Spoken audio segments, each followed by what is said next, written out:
Let's make sure our wildlife is around for generations to come. Y'all take care of the earth and it'll take care of us. This message is courtesy of the United States Air Force.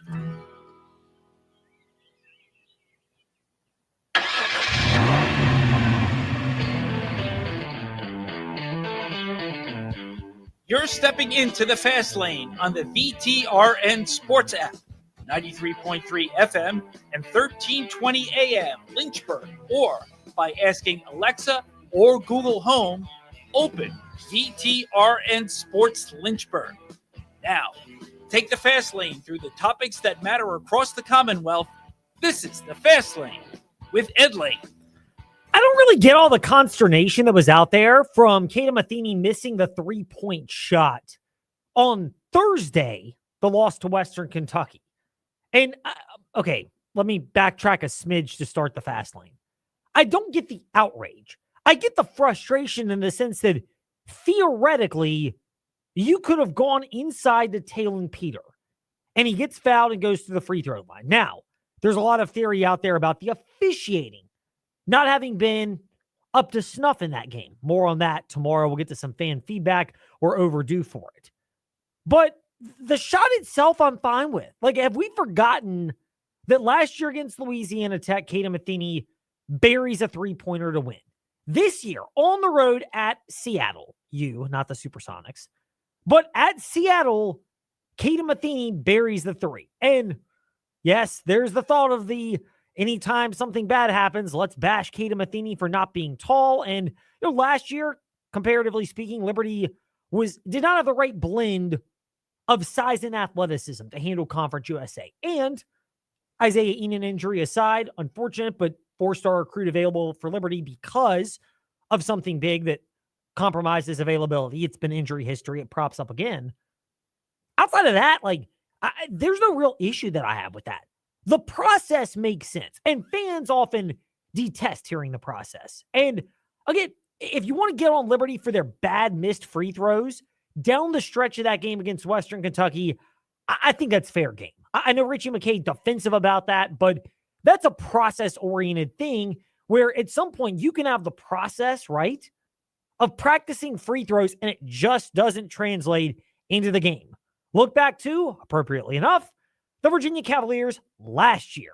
Sure, it wouldn't have made a difference in their overall collective offensive issues, but when there's a thin margin for error in a close game, free throws matter. And missing free throws, or what I like to call the double miss, even though it's one, and that's the missed 1-and-1, which, by the way, to me, I think you should get credited for 2 missed free throws when you miss the front end of a 1-and-1 because you don't get the chance to take a second free throw. So you're costing your team not 1, but 2 points. In the immortal words of LeBron, if I were a good pro here, I'd have that soundbite ready for you, Trey. The funny thing is, if you're talking about that, that's the process. But the bigger part to this, and this is where the win against Middle Tennessee on Saturday was crucial, and that's the theory of a hangover. Liberty had a 16-point lead, 14 at halftime, and obviously we've documented they couldn't hold on. They lose 71-70 to Western Kentucky. It should not have come down to the Kato Matheny missed 3. Yes, you do have to make your free throws when it really matters the most. But there's this factor to it as well, and that is the players handling this. First and foremost, I think it speaks volumes to the player leadership at Liberty in basketball, and in a good way, that it's almost assumed whenever there's adversity, the players are going to get together and they're going to have some kind of discussion. Because this is just what people anticipate, because they've got a really good history of player-led leadership. And I'll miss names here, but Georgie Pacheco-Ortiz, Lavelle Cabell, obviously Darius McGee, Shiloh Robinson, Kyle Rode, Blake Preston, that group, we could go on and on in the last 10 plus years. But whether there was a player-led discussion or not, here's what Colin Porter had to say after the Flames' victory Saturday. Yeah, well, it's kind of hard to handle 2 missed free throws at the end of a game. But, I don't really look at – That wasn't – well, I know. But I don't look at the social media or anything like that. And, I come here this year, I've really learned just to be present. This university as a whole is amazing, and being able to dive into that each and every day, it's a blessing to go out and play this game. And by the way, notice Richie McKay, the head coach, kind of interrupting Colin Porter and saying that, the missed free throws weren't the reason that we lost. And, I don't think you have to single out Colin Porter. I'm just saying collectively, that's a problem for Liberty, because collectively it's a problem when you miss that many. It's not on one player, but collectively it is an issue. And that's something to be addressed. And you can practice it, but I think the challenge is replicating the pressure you and your body and mind feel with the game on the line versus even if you don't make these, you're running. If you don't make these, whatever is going to happen. Or if you do make them, rewards are going to happen. The positive reinforcement. Like at some point, there's only so much you can do. I think the gist of it is there was not really any residue for Liberty. And when they were pushed by Western Kentucky or after Western Kentucky by Middle Tennessee on Saturday, when Liberty was pushed on Saturday, that's where you got the real sense that this is where Richie McKay saying there was no residue from that loss carries some teeth. I thought it would be hard. I didn't see any residue from losing the lead against Western on Thursday night and maybe having some doubt or frustration. I felt like we had the right disposition in going into the game. And again, when you play quality opponents and guys just get ready for it, that's what this league is. Again, just look at the scores. I mean, it'll be a tough night every night. This will be the best conference that Liberty's ever competed in men's basketball in terms of national ranking or the highest level. So I think we're in for a fun ride and a really bumpy road. It's comical the concept of Richie McKay is always talking up Liberty's opponents and this league's better than you think it is. That was the A-Sun mantra. Now this is the best league Liberty's ever played in. And I don't think it's wrong, but that's salesmanship from Richie McKay. But it's not wrong. Watching Liberty in person on Saturday, I didn't notice any issues with Liberty. Like, I thought they handled the pressure of Western Kentucky of Middle Tennessee making their runs as well as you could expect. So, that's the good thing for Liberty is because of that. And ultimately, the bounce back in this situation boils down to a couple of things. One of which is Richie McKay loves to talk about this, but he's not wrong. The intangibles, which I think this carries more weight given that there's a greater collective talent on this roster for Liberty than there was last year. With the depth that we have losing Isaiah, I felt like for our guys to finish the game the way they did, I knew they'd be a little bit tired. The guys have logged a lot of minutes, but Middle's going to make a run no matter who they play. I mean, guys, they were up 4 against Tennessee, who's number 1 in the country, and at halftime. So our group, we've got a collective intelligence that and a sacrificial nature that I think is really a privilege for us as a coaching staff to be a part of. It's clear Richie McKay values those traits: intelligence, sacrifice, things of that nature. But he doesn't say it, and he'll never throw last year's team under the bus. But you're naive if you don't believe that he also values the right level of athleticism. That's not in what he says. That's in what he did with the upgrade of the talent on this roster. And even with the Isaiah Ihnen injury, and again, worth repeating, 4-star that came to Liberty, you're not likely to get those unless there's some quality. We saw it with JMU football with the player that transferred from Notre Dame with 3 years of eligibility left, the defensive lineman. JMU's not getting a 4-star from a power program, college football playoffs semifinalist, if there's not something. And for that guy, it's injuries. Same thing with Ihnen. He's available because of injuries. Liberty, and historically, I don't think it's as much in basketball, but in football, they have had access to more talented players because of maybe it's underperformance, maybe it's misevaluation, and yes, in some cases, off the field baggage that's popped up. So that's part of it if you're a Liberty fan. But it's also the fact that this coaching staff deserves credit for finding other players that can supplement Isaiah Ihnen. Talon Peter, where they found him, a Division II school, phenomenal, really good scorer. Looks like he could add some bulk, but look, again, if he had more bulk and he was more of a finished product, he's probably getting more money to go somewhere else. So consider that. Owen Aquino, one night he can explode for 25 plus points. The other night, like Saturday, he's more of a defensive menace and the ability to do that. And ultimately, as Colin Porter mentioned after the game, you collect all of that together, and that's where the bounce back can come from. It boils down to the group of guys that we have, the managers, everyone, like speaking life into us daily. Like we knew from the jump it was going to be a hard fought game. And I think that even though we gave one away a couple days ago, we knew that we could, bounce back and do what we do every day, which is that's the great thing about our system. We don't really change anything game to game. Like, we know what we do, and we know that if we can do it to the best of our ability, we're going to have a chance to win every game. It's consistency. Look, that's boring to fans.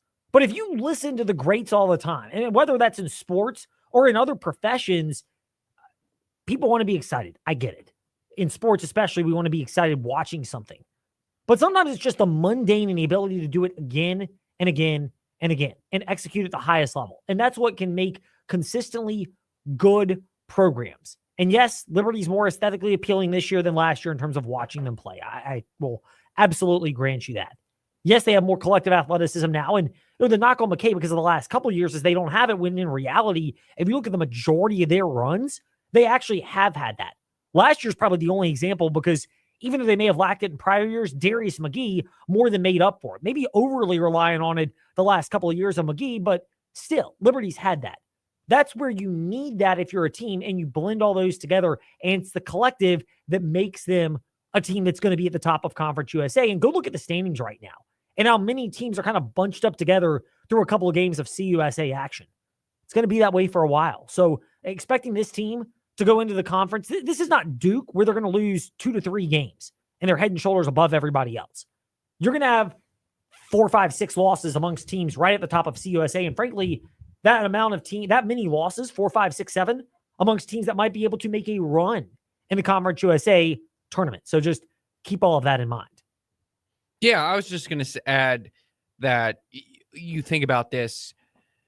I know Florida Atlantic is not in this conference anymore, but the year before Liberty comes, you have a team that's in the Final Four. Well, the tournament money from that, guess where that still stays? In Conference USA. So there is some extra cash available, let's say, and I think that influences on these programs, which probably it's easier to spend resources on basketball than it is football, hence why I think Liberty has been able to have more success on the football field than the basketball court. Granted, I think there's other factors that include that. I think just you're right in terms of Liberty's found more talent on the football field than it is. But if you're head coach Richie McKay, I think the fact that you're going to be more battle tested and probably end up with maybe even a better seed theoretically if you won the Conference USA tournament compared to if you go, you have 2 losses in the ASUN play, are the 1 seed and, relatively control it. And you'll probably be, you might even be the same seed theoretically speaking, just because the step up in talent is a greater, but you're also more battle tested, which would help you in terms of your ability to play, considerably well come March, which is the goal of this team. Yeah, I mean, look, CUSA may get 2 teams into the tournament, but it's probably a 1-bid league. And Liberty's built themselves up to have really good metrics. Like, that's the difference between this year and last year's team, is they're a top 100 team in a lot of the metrics. And that stuff doesn't vary too much once you get into the heart of play, and therefore Liberty can benefit from that. They're legitimately 4 points away from being 15-0. Like, this is a really good team. And there you go, Trey, because you set off another thing that has Liberty fans often upset. And Richie McKay actually addressed that afterwards. And I mean, look, first of all, God bless him. Like, Liberty, for a smaller school, there is a level of fan passion that certainly needs to be mentioned and is good to mention. But appreciate what you have, because I get some of the eye rolls that pop up. But I mean, like the idea of Jamie Chadwell, and we'll get to this probably tomorrow in the fast lane, but people being upset at his reaction to the Bahamas Bowl. It's a bowl game when you're severely undermanned against a team that is not severely undermanned. Let's keep this in perspective. Richie McKay, same thing.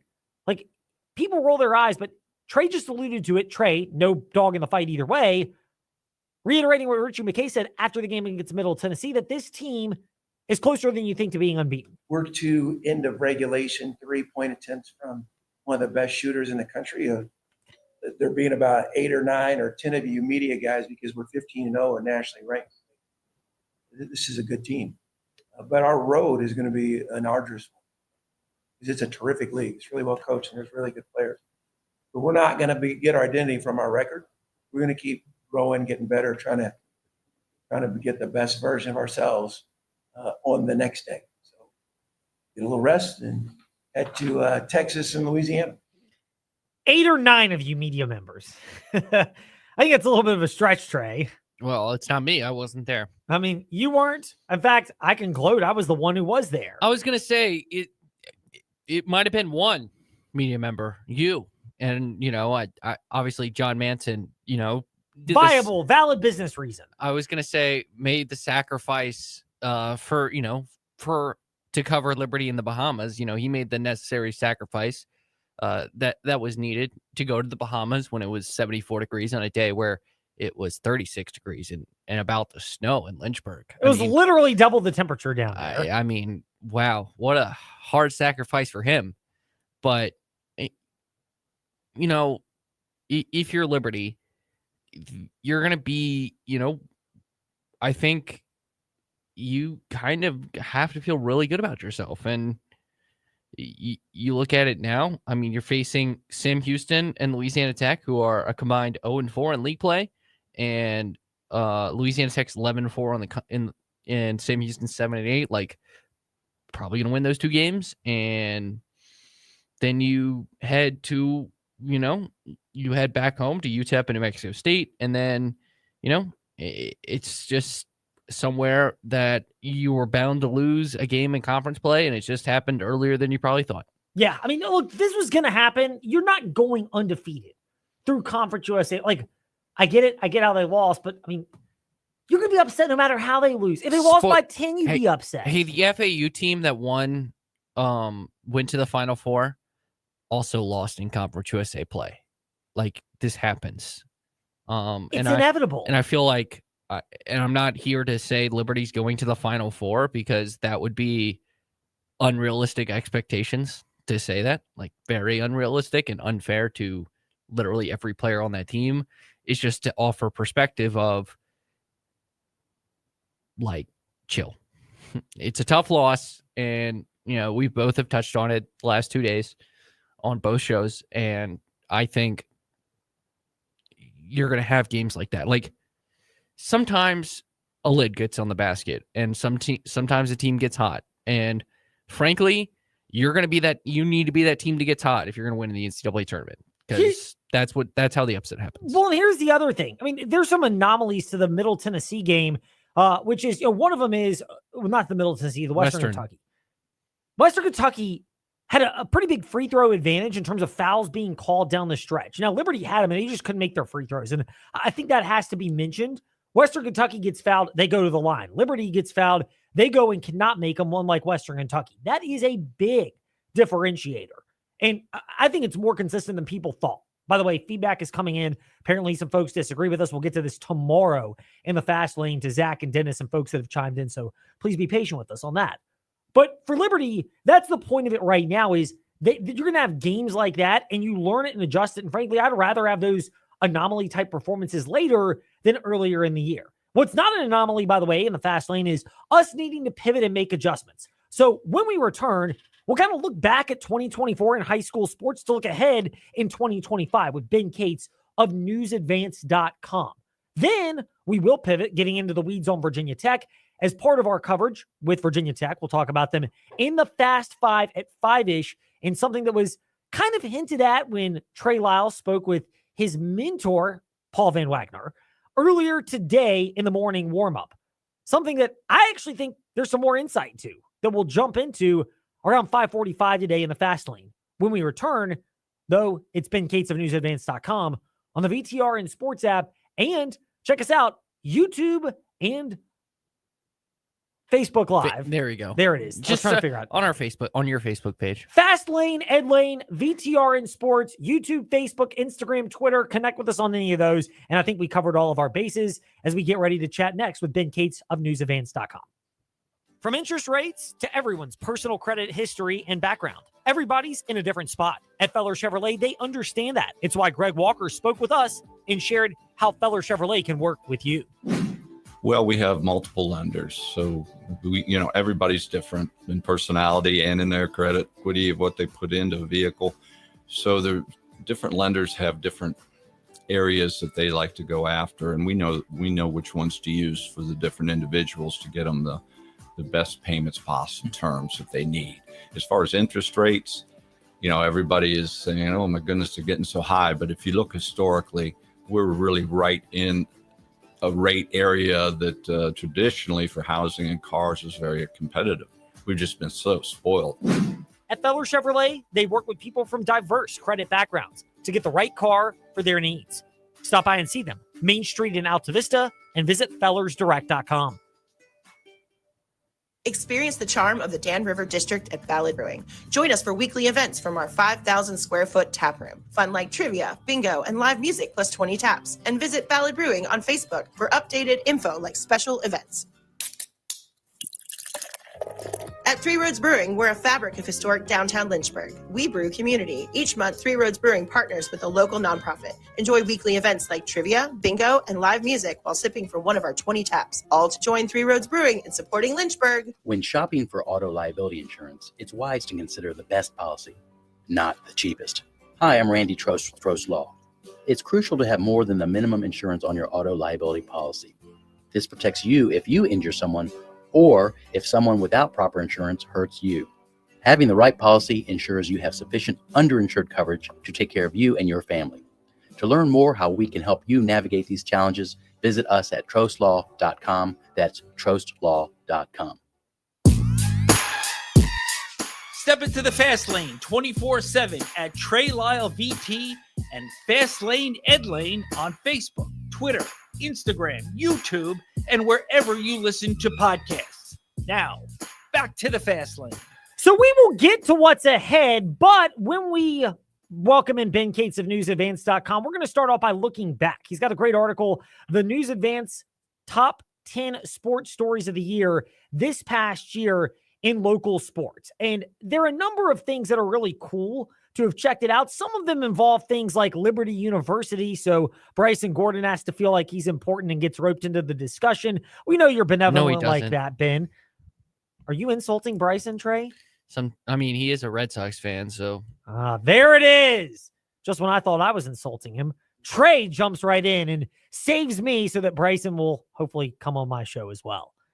But Ben Cates is with us now, Bryson's colleague, and joins us in the Fast Lane. Ben, you got a great article up, the top 10 stories from high school and local area sports. You got colleges in there with the University of Lynchburg and Todd Olson, Liberty football as well.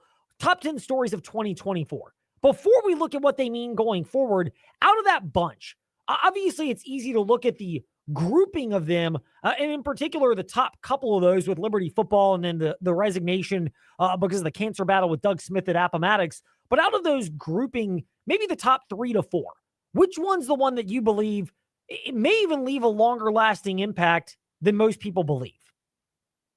Well, that's a good question, Ed. Thanks for having me the first time in the new year, by the way. I don't. That's a very good question, and I don't know that I know how to answer it as far as the long-term impact goes. I think Liberty's Fiesta Bowl, obviously, like when you think about the money that Liberty and Conference USA got from that appearance, that's a really big deal, and it set up Liberty well. You've got to imagine for the future, anytime that you're back-to-back national television with a new coach and good players, I think that it bodes well for whatever you got going on for the future. So that would be one. I think people in Rustburg, are not going to forget the boys' state track and field state title outdoor in June for quite a while. That was really historic. It was the first time in like 46 years that Rustburg had won a state track and field title.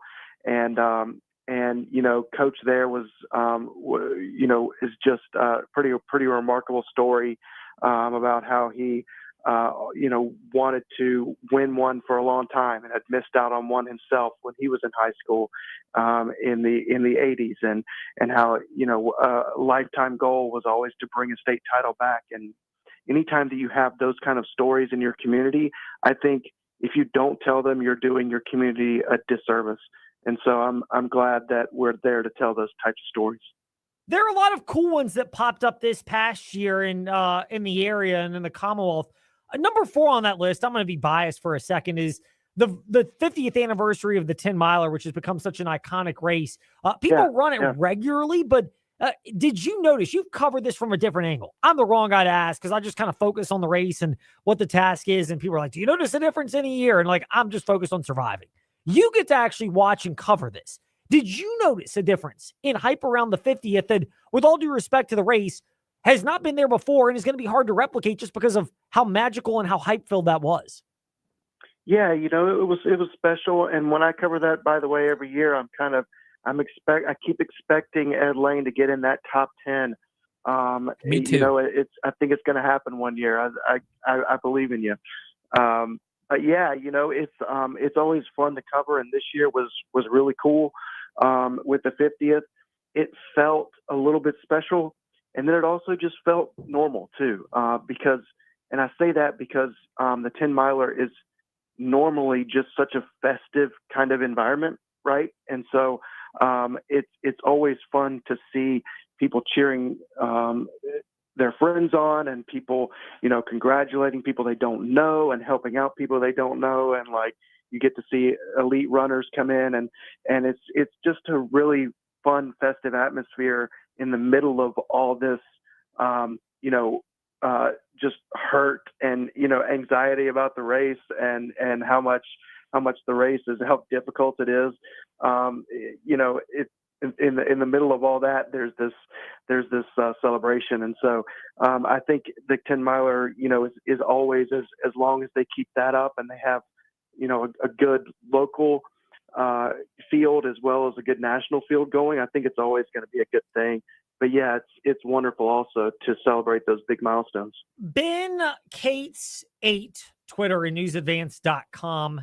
And Ben, by the Trey way, can I add interject something? I already know what your number 1 for 2025 will be, by the way. It's the fact that we got a new local sports radio show here at Lynchburg called The Morning Warm Up with Trey Lyle. I think self-aggrandizing. You can 2 pencil days that in. You can pencil that in for number 1. He said, I'm just saying. I mean, we were going to look ahead to number 1 anyway, but in a moment. That's called a segue for you, Ed. I'm working on my, I'm a host now, so I got to work on that stuff. By the way, I mean, That's great. Congratulations. It's exciting. We are promoting it, so we're not above, even if it's shameless, like Trey's version. We have never done a shameless plug time here. I never do that, Trey. Not even a shill at all to support our great partners here at the Virginia Talk Radio Network and in the Fast Lane. By the way, we could get me to the top 10 of the Virginia 10 miler, Ben. I've got just a couple suggestions to make that happen. We have to move it in late August. We have to announce it's going to be moved to Labor Day weekend and find a shortcut. Well, not even just find a shortcut, just move it up quickly so that all the elites are not able to make it on short notice. And heck, a large chunk of the community couldn't even show up. And then all of a sudden there might be, I'm going to curse here in the Fast Lane. There might be some hope that I can actually pull that off. And yes, we beep out that 4-letter word, Ben. Meanwhile, off of that, we mentioned all the stories from this past year. Some of them are going to be just hard to replicate going forward. We kind of touched on the 10 miler. Other ones, the tragic passing of Frank Sorba at the University of Lynchburg. Certainly Doug Smith and his retirement with the health situation at Appomattox. I mean, there'll be tentacles with Appomattox football, but not necessarily that situation. And you hope nobody has to resign abruptly. And you hope things go well with Doug Smith and his battles with cancer. But the other things that have popped up, what are the ones that you looked at from 2024 and go, maybe they have a chance to rise and be even bigger in 2025, or maybe ones that just missed the top 10 that could certainly put themselves in position to be top stories in local sports in the new year? I think EC Glass, when EC Glass beat Heritage this year in the Jug Bowl, that was just such a really big surprise because, maybe not for people who just kind of have this this passing kind of understanding of high school football in the area. If you're just kind of familiar with it, that these two teams, go back and forth and it's anybody's game, blah, blah, blah. But this year was really, it was not supposed to be EC Glass's year to win this game. And when EC Glass kind of shocked Heritage in that game, it was a big moment. And I think whether you're whether you're a fan of either team or neither team, you kind of had to see those headlines across the area and say, wow, that was kind of a shocker. So, I would expect next fall when it gets to be cold weather and this game comes around again and Heritage coach Brad Bradley starts thinking about this game, there's going to be a lot more will for he and his team to win that game.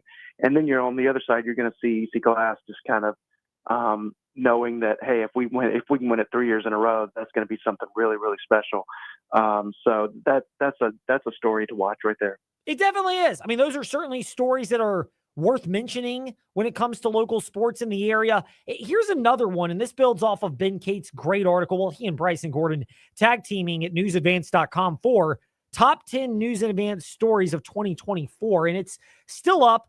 That being Staunton River, and they're number 10 on the list. Appomattox with Doug Smith and the retirement for the health situation was number 1 on the list. So we'll kind of take these as a bookend. Here's where we're going with this. Staunton River in wrestling this year. Do you anticipate them to be as big of a state threat and build off what they did last year? Do you anticipate them to be, Appomattox, where, it's through nobody's fault, but as dominant as they were when Doug Smith retired and players also had, graduated and left and they're in a tough spot, everybody had eyed Appomattox and it took them about a half season to get used to that? Or is it somewhere in between as far as Staunton River this winter with wrestling? Yeah, I think Staunton River is the past 2 years, Staunton River has had this thing wrapped by thing, I mean the state tournament in Class 3, has had it wrapped up before the finals even began. And to do that's really, really special. That's only happened since I've been covering high school wrestling state championships for about the past, 12 years or so. That's only happened a few times, I think. And so to where you don't even have to show up for the finals technically to have already have it sewed up, the team title. And so, then when you go and place, 3, 4, 5 guys, state champions on those teams, I mean, that means so much to that community. When the first time the Staunton River did it, it was only the second state championship in school history, period, regardless of sport. And so, when those kinds of things are happening, then you go back to back. I mean, man, yeah, the Staunton River just has so many good wrestlers right now, a really good class of wrestlers that's coming through the system, and then younger wrestlers coming on the back end of that who want to be part of that celebration. And so you would hope that you're building a dynasty at the school when you see that kind of interest in a sport. So yeah, I think Staunton River's gonna go three-peat this winter. There's a good chance for it, and that's quite the run and worth monitoring. Ben Cates, newsadvance.com, with us here in the Fast Lane. Ben, we'll pivot off of that and look more into 2025. EC Glass, buzzer beaters, back-to-back games, no less. You have a great article up about how they're finding their groove right now at newsadvance.com. Is it Glass again alone at the top of the district? Do you see, and I've heard people say this, they see a spot where Heritage can contend with it, LCA with Matt Klein in his first year there, they're in a spot as well, or have the EC Glass Hilltoppers already distanced themselves in your eyes from the rest of the district? Yeah, no, they have not distanced themselves yet. It is going to be extremely competitive down the stretch. I look for those two teams that you mentioned, LCA and Heritage, to be right up there. LCA is much improved. LCA has a lot of really interesting firepower to that team, and they're going to go head to head with EC Glass. There's no doubt about it. And then Heritage, also is just like we talked about with the football rivalry. It's usually very close, and in basketball, we'll get into that, where how many 2-3 point games, 1 point games they've had in the last few years is just remarkable. And so, no, EC Glass really, while what they've accomplished so far has been noteworthy, I think DJ Best, the coach there, would be the first to tell you that they haven't really accomplished anything yet, but even though they do have strong goals for the rest of the year. Ben Cates 8, Twitter, newsadvance.com. Ben, we'll leave it on that cliffhanger because the next time we speak with you, we'll be getting ready for those big matchups between EC Glass and LCA next Tuesday. And then a couple days later, EC Glass and Heritage, where you'll need that police escort to make sure you get to and from the building as a VIP, no doubt. Ben, thank you for your time as always today in the Fast Lane. Keep up that VIP caliber work at newsadvance.com and the links at Ben Cates 8 on Twitter. Thank you, guys. Appreciate you, and congrats again on the show. Indeed, Ben Cates with us here in the Fast Lane. And Thank you, sir. Number one already for the year. You know what? I was just trying to help him with his article. I figured, Doesn't matter how it goes. The fact that you got one numero uno on the list for this year, and we're like a week in. We're a weekend. That you know what he could say it's number one for right now, and it will probably end up like 20th, if that. And that's me like spotting a lot of things. There we go, Trey. But it can be number one for right now. Number one, or as my favorite saying goes, number 93.3 on your radio dial, but number one in your heart. Trey Lyle back with us here in the Fast Lane. His team, the Hokies, will cover that in the Fast Five at 5-ish, and we'll get into the weeds more on that bowl game loss where Brent Pry makes sense and where, Selection, value, finance options, and exceptional service. Why start anywhere else? It's all in one location at the Used Car Superstore on the Sheeler Motor Mile. And with straightforward pricing and inventory arriving daily, there's no reason to start anywhere else than the Motor Mile. Volume selling means volume pricing, and we've got the volume. The Used Car Superstore is your one stop for most makes and models. Cars, trucks, vans, SUVs, many have miles in the teens, remaining factory warranties, and some are even local one-owner vehicles. Shop over 900 used vehicles in stock now, more than any other dealer in the area. Sheeler owns the finance company, so getting approved for credit is easy on the Motor Mile. With financing options for every budget, you're a valued customer and not just a number on the Motor Mile. The Used Car Superstore on the Sheeler Motor Mile, your premier family-owned car dealer serving Southwest Virginia and surrounding areas for 50 years. I-81 exit 118C in Christiansburg. Call 866-SHEELER1. Always open at Sheeler.com. And we're excited to welcome Honda and Hyundai to the Motor Mile family. Why start anywhere else? Imagine the extra income you'll get from a rental property. Now imagine more time for yourself. At Brownstone Properties, we handle the details of your rental, finding reliable tenants, collecting rent, and ensuring your property stays in top shape. With our transparent pricing and 24/7 support, you're always in the loop. Join our family of satisfied clients today. Visit brownstoneproperties.com or our office at 3720 Old Forest Road in Lynchburg for a free consultation. Let's make your property work for you. Sandstone architecture, melodic music, wonders of the world. They're staples of Egyptian and Mediterranean culture. But you don't have to travel thousands of miles to experience it. Just drive to downtown Cairo. Located in the Grays Mill Center in Forest, downtown Cairo brings you food from the entire Mediterranean, blended with the best Egyptian recipes. This means fresh ingredients cooked on a charcoal grill, staples like $5 heroes, and build your own Mediterranean bowl. Experience the taste of Egyptian and Mediterranean world in your own backyard. Downtown Cairo, Grays Mill Shopping Center in Forest.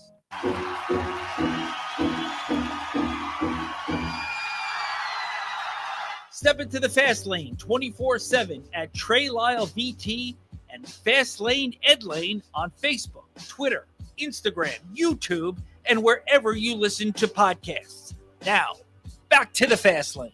So one little nugget that Trey just dropped that's really worth mentioning, and we'll get into this more tomorrow in the Fast Lane with somebody who has his own opinions on the NFL playoffs, Drew Dinsick of Bet the Edge, the NBC Sports podcast. And yes, we will nerd out and talk a little Australian Open tennis because I can't help myself. Congrats. Yes. Well, we'll do NBA with him when we get to the playoffs of that. But Australian Open and NFL playoffs the next couple of weekends, actually, with Drew, who's generous enough to hopefully be able to join us multiple times tomorrow, 5:45 in the Fast Lane. But here's the thing. Jalen Hurts, he's in concussion protocol. The line has come down a little bit on that Eagles-Packers game as far as the total, the over-under, from 46.5 to 45.5. And a lot of the theory behind that might be Jalen Hurts and his health status. Jordan Love, the quarterback for the Packers, who was pulled at the back half of that loss to the Bears on Sunday. Matt LaFleur basically kind of describing it the old precautionary, the phrase that was used as well for Washington with Dan Quinn, and Seawall had this yesterday from Bowie TV Sports, Fastlane Medlane, where you listen to podcasts. But Washington pulled Jaden Daniels in the middle of that third quarter and was a back and forth game at Dallas because seeding was important, but precautionary reasons and to keep your franchise quarterback and key cog for a playoff run healthy, Washington said, we're going to yank Jaden Daniels out of this game, much like Green Bay did with Jordan Love. So Love likely to give it a go. It appears, if you read the tea leaves, that Jalen Hurts is going to go for Philadelphia because you have two regular quarterbacks and then a third that is dressed. He's technically inactive, but he can come in if your top two quarterbacks both go down and are unable to return to the game. And that being for Philly, it's Jalen Hurts, the starter, former Steelers and Pitt Panthers quarterback Kenny Pickett, and then Tanner McKee.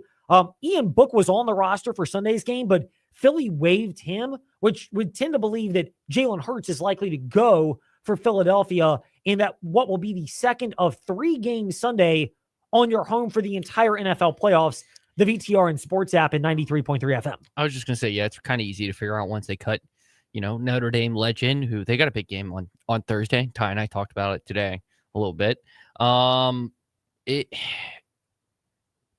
It's easy to read the tea leaves, kind of like, the Chargers don't think they'll have, I think Gus Edwards is now the one that's hurt for the playoffs. So they signed Ezekiel Elliott.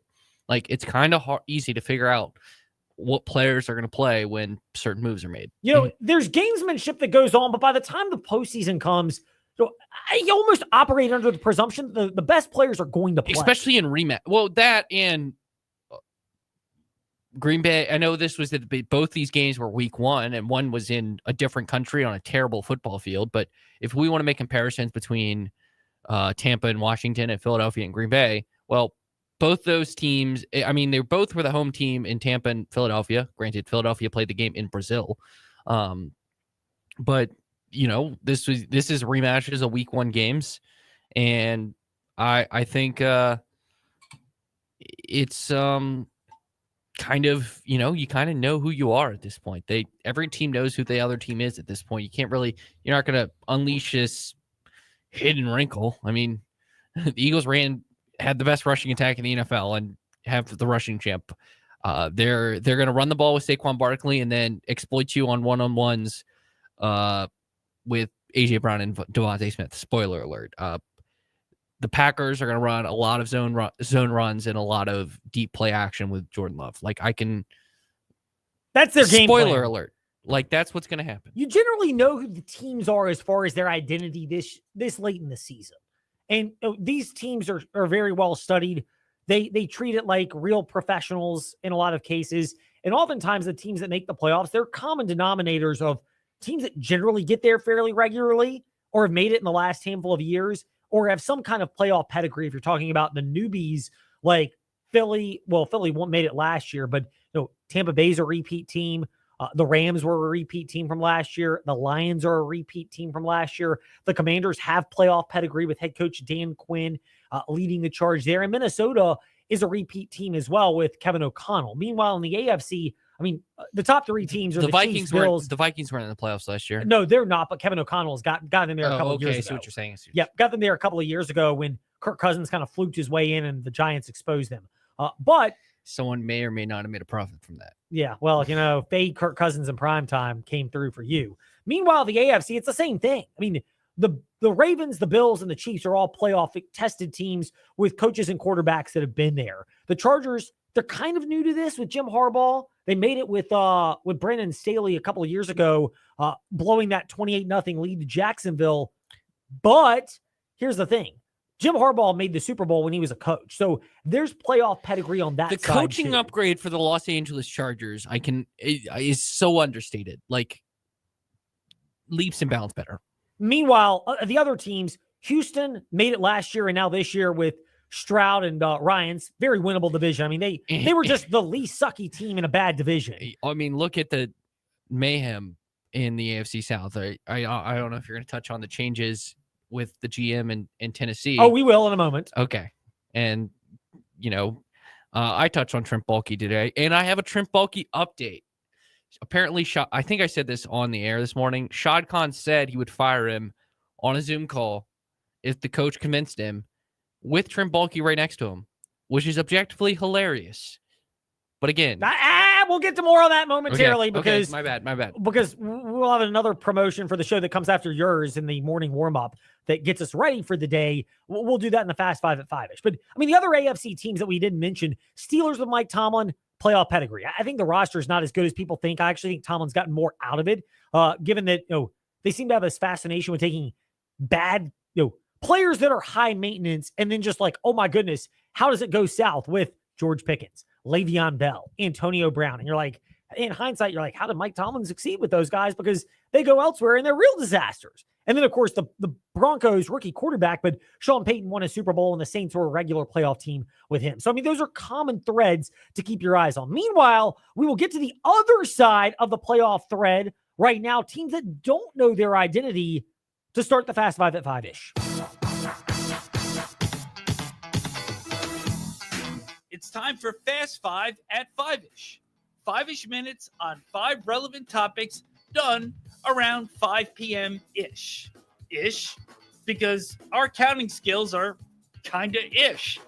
Let's start with number 5. So, Georgia quarterback Carson Beck and Alabama quarterback Jalen Milroe both declared for the NFL draft over the holiday. And we need a couple of, in case you missed it, Fast Five at 5-ish just to cover all the topics that are still worth discussing. But both of them declared for the NFL draft. So here's my bigger picture question on this, and feel free to chime in. Fast Lane, Ed Lane, Facebook, Twitter, Instagram. Has the NIL player empowerment era in college football done 2 things? One is cause certain players to come back when they might not normally come back because they can benefit financially from playing an extra year and getting a little bit more financial leeway. I think we've seen that in a couple of instances. Kenny Pickett was kind of on the front end of that trend, but there are others that are out there in that regard. The other side is, have players gotten so self-aggrandized and so distorted with their own self-worth that they're going pro? Milroe to an extent, because I don't think he's fully maximized what he could be at the collegiate level. And with Kalen DeBoer in particular, who's done great things with the quarterbacks like Michael Penix Jr., who I think is much better as far as a pro prospect than Jalen Milroe, who probably is going in the first round, but keep in mind it's a weak class, whereas Penix was the 5th of 6 quarterbacks selected in this most recent draft, and Michael Penix Jr. is an obvious first-round pick because he was not only selected, but it was a stronger class last year. The Carson Beck one is even more comical. This guy never looked good or comfortable at Georgia. This past season. A lot of theories were when Gunnar Stockton got the start, the team was more excited to go to bat for him. And a lot of the thoughts were Carson Beck getting so enamored with his own self-worth with NIL. Just Google Carson Beck Lamborghini and you'll see what we're talking about. But that's the question is, have players misevaluated themselves in bad ways too? Good ways, absolutely. And I think it's awesome that players can come back, improve their stock, be better players for the next level, and capitalize off of it as much as we need more regulations. But there's the flip side to it where players misevaluate themselves, and that's part of the discussion as well. Speaking of identities and understanding it, number 4. Former Coastal Carolina quarterback Grayson McCall. Would have been funny if he had have gone to Liberty to be an offensive coach with the man who helped him to his best years, Jamie Chadwell, and his offensive coordinator, Willie Corn. But alas, a man who once said we'll say urinated here in the fast lane because we won't have to say he pissed teal, which is his phrase. Grayson McCall is going back to the uniform of teal, which is Coastal Carolina. He will be an offensive analyst to get his start in coaching. Look, I love this because the guy clearly seems to love ball and being around it as much as possible. He had to medically retire, and as much as Liberty fans may hate me for saying this, I love players like this because they just want to play and give what they can to the game in whatever form it is. And if it's not as a player, and McCall had to medically retire after multiple injuries, including concussions, this is a great way to go about it in the next direction. Meanwhile, too, number 3, leadership and understanding your identity. Virginia Tech trying to find their identity on the offensive side of the football, with Brent Pry announcing the addition of Matt Moore as the offensive line coach most recently. Look, I don't know if this is a great long-term hire, but here are the thoughts that jumped out to me when they brought in the coach who most recently was at West Virginia, Troy, Louisiana Tech, Middle Tennessee State, and God bless him for being in Lubbock, but Texas Tech. But Matt Moore to Virginia Tech, he was a Broyles Award nominee in 2023 for a top assistant coach in the country. He brought 3 transfer players, 2 of whom are likely to have an immediate impact as the potential to play on the interior of the offensive line for Virginia Tech, and another that could develop into a starter at offensive tackle. This is good for Virginia Tech. Sure, it may not be a long-term fix, and you may not know what you're going to get long-term, but here's the thing.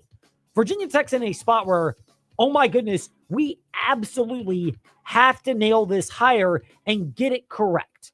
Because if they don't have a good year this year, they're not going to retain Brent Pry. You don't know what's going to happen with the athletic director because I don't think he's going to get the Trent Baalke treatment. More on that in number 1. But here's the thing with Virginia Tech. You're going with guys that you believe give you the best chance to succeed in the short term, which brings us into number 2. There are many people who are speculating. I'll go a step further and say, I don't know how credible the insight is, but keep in mind that Anthony Poindexter is from Lynchburg, Virginia. Forest, technically. He went to Jefferson Forest. And yes, we broadcast JF Cavaliers football presented by our friends at trostlaw.com, helping our community navigate legal issues since 1982. For over 4 decades, Trost Law with personal injury attorney expertise. But we cover JF football. And I'd like to say I'm fairly well plugged into the community, not as much as somebody who lives in Forest. I technically live in Lynchburg. But I've heard multiple people who believe, yes, if Virginia Tech has not announced their defensive coordinator, the odds are, since there are only now 4 teams that are remaining in college football, they're the 4 in the college football playoff, it's probably one of those. And as Trey astutely observed earlier today, it's probably coming from one of those where Brent Pry happened to coach previously. And the Anthony Poindexter connections that Trey kind of touched on, I've heard people in the area who believe that that is, in fact, going to be the guy for Virginia Tech. Who a lot of people thought should have been the hire originally. Yes. Here's the thing. What type of message does this send to the Virginia Cavalier fans? That not only do you have one with Fontel Mines, who's your ace or recruiter to the Richmond area, but another former Virginia Cavalier, not to mention a former Virginia Cavalier who many thought was going to land the head coaching job before Tony Elliott took it. And I'll be very diplomatic and say the jury is out on Tony Elliott. But look, if you're Virginia and this happens, and it very well might, I'll just say this, they're not going to be betting odds for it. But if there were betting odds, Poindexter should be the bit favored. And if he was at even money or better odds, I would absolutely bet on that. Anthony Poindexter coming to Virginia Tech. Just hypotheticals, but also just saying that for Virginia Tech, it would make sense. We'll cross that bridge when we get there, but a lot of tea leaves seem to be pointing in that direction. And I've heard people, for what it's worth, I'm not pretending to break news here in the fast lane. I don't want to jump over where my knowledge is, but I would tend to believe there's merit that one of 4 teams left in the playoffs is where Virginia Tech's going to go for their next defensive coordinator. One of those teams is the same school where Brent Pry used to coach. And there is a defensive coordinator who is a co-DC there, but always seems to have been second fiddle to Manny Diaz. Second fiddle to whoever in charge of the defense. Tom Allen this time, former Indiana coach, very good. And he's not going to be leaving for that gig. Maybe he wants his opportunity, and this is as good as you're going to get if you're Virginia Tech. Number 1. Speaking of things with Virginia Tech. Oh, yes, there is a tie to this. So the NFL had their recent changes when it comes to coaches and GMs. And by the way, we'll get into the weeds on the bowl game for Virginia Tech and what you're buying from Brent Pry. We'll get into that later this week in the Fast Lane. But here are the ones that have unfolded coaching changes. New Orleans Saints, unlikely to retain Darren Rizzi. They fired their coach midseason. Chicago, the Bears. They'll keep GM Ryan Poles. I don't know what Kevin Warren's thinking, but a lot of people don't seem to know what he's thinking at all running the Chicago Bears. But they fired Matt Eberflus, their former head coach. They got rid of him. Meanwhile, the Jets made the change from Robert Saleh. More on that in a moment. And then, of course, Jacksonville getting rid of Doug Peterson, the most recent one, along with Gerard Mayo from the New England Patriots, and today, Antonio Pierce from the Las Vegas Raiders. Mike McCarthy, whether he'll return to Dallas, is up in the air. They have a week to get that contract situation ironed out or he can leave. So, understandably, he's interviewing for other opportunities just in case something doesn't happen. Here's the thing, though. None of those are overly shocking with the changes. There are some that are more shocking than others, non-changes. I think Miami wants to give it another go-round with Mike McDaniel and Chris Grier. I have my doubts about McDaniel and having the right toughness culture. He and the players didn't want Vic Fangio, and yet he goes to Philly and their defense magically improves because he instills toughness and that talent there. That's one that drops off. Bengals, I'm not shocked they didn't make a change because they're a conservative organization. They changed their defensive coordinator, but not head coach Zach Taylor. Ballard and Steichen with the Colts. I'm not an Anthony Richardson guy. I don't think he's got the right mental makeup to be a quarterback, but they were still at least a flirting with the playoffs team in spite of that issue. And then Daboll and Shane, I don't put as much on Daboll as I do on Joe Shane, who misevaluated the worth of Daniel Jones, who they just cut, which cost them a chance to retain Saquon Barkley. But here's the things that get me. What you do is great, but who you know matters so much. Rand Carthon finally got run out of Tennessee when he should have got ran in favor of keeping Mike Vrabel last year. Yes, that decision. Why don't we want to keep Malik Willis, who's a competent backup quarterback, for Will Levis, who is not a competent backup quarterback? No, Will Levis is not even their backup. He was their main starter. So he would, but he should not have been. He shouldn't be a backup either. Neither should Mason Rudolph. Yeah, but Mason Rudolph is at least mildly competent. Pittsburgh showed that last year. I don't believe he is. I don't trust any quarterback that wins with Mike Tomlin because I would argue it's more Mike Tomlin. But the bigger one to me, with Doug Peterson out in Jacksonville, and Trey has been all over this on the morning warm-up.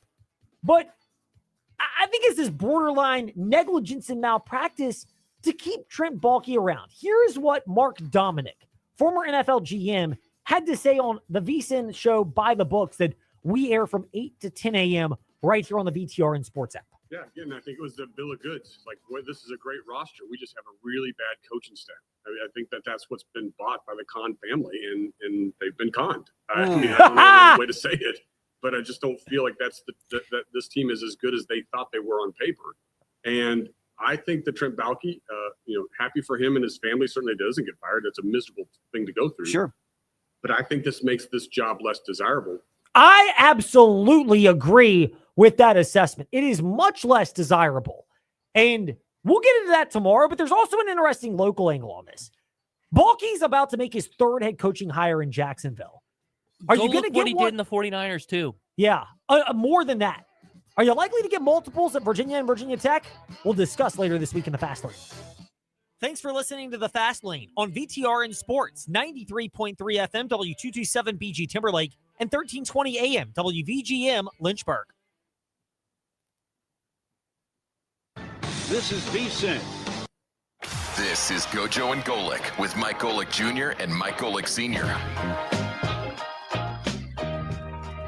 What's up, everybody? Welcome to Gojo and Golick. Mike Golick Jr., Mike Golick Sr., Jesse Cofield here with you this morning. We got a great show. As always, download, subscribe, rate, and review us. Leave us a 5-star rating, and check us out here live Monday through Friday from 8 to 10 a.m. Eastern.